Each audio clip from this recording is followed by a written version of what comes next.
Si è svolta oggi la prima udienza tecnica sul caso del piccolo Giacomo, il bimbo di 5 anni di Portoviro, morto dopo le visite negli ospedali di Adria, Chioggia e Padova. Udienza in cui si è delineato il caso, è stata richiesta la documentazione clinica da parte dell'avvocato della difesa e si è deciso per l'autopsia.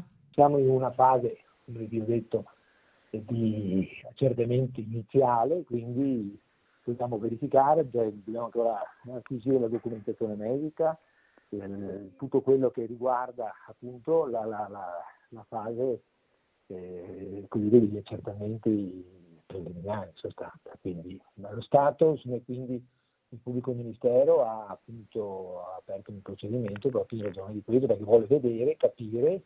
Ovviamente i familiari, soprattutto i genitori, sono qui che stanno, i genitori che hanno già dato il consenso anche per l'espianto degli organi, infatti, quindi, però siamo in una fase in cui attendiamo questi chiarimenti, queste evidenze. E domani speriamo di già saperne qualcosa in più. Ora dunque non resta che attendere.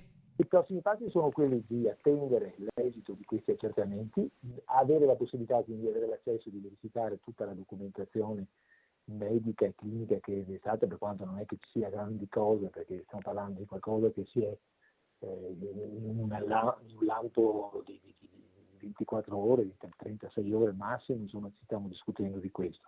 Quindi vedere e dopodiché uno fa le sue valutazioni, la famiglia farà le sue valutazioni e con i nostri consulenti decideremo i passi da fare, come anche il pubblico ministero ovviamente, che sarà lui che deciderà anche cosa intende, come intende procedere.